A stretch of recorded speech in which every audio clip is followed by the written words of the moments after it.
ఇద్దరు ప్రాణ స్నేహితులు కలిసి ఉన్నప్పుడు వారిద్దరి మధ్యకి మూడో వ్యక్తి రాకూడదు. అలా రావడం వల్ల మొదటికే మోసం వస్తుంది. అది ఎలాగో ఈ కథ ద్వారా తెలుసుకుందాము. రొట్టె ముక్క. ఒక అడవిలో రెండు పిల్లులుండేవి. అవి ఎంతో స్నేహంగా ఉండేవి. ఒకరోజు రెండింటికి ఒక చోట రొట్టె కనిపించింది. దాన్ని ఆ రెండు ఎలా పంచుకోవాలా అని ఆలోచించాయి. తనకు పెద్ద ముక్క కావాలంటే తనకు కావాలని దెబ్బలాడసాగాయి. ఇంతలో అటుగా వెళుతున్న కోతి ఒకటి వాటికి కనిపించింది. దాన్ని పిలిచి జరిగిన విషయాన్ని చెప్పాయి.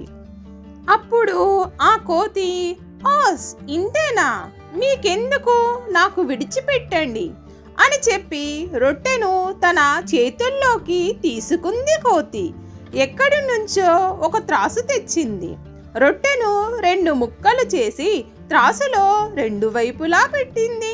త్రాసు కుడివైపు మొగ్గడంతో ఈ ముక్క పెద్దదైనట్టుందే అని కుడివైపునున్న ముక్కను కాస్త తినేసింది. ఈసారి ఎడమవైపు ఉన్న ముక్క వైపు చూసి ఇప్పుడు ఇది పెద్దదైపోయింది అని దానిలో కూడా కొంత భాగం తినేసింది.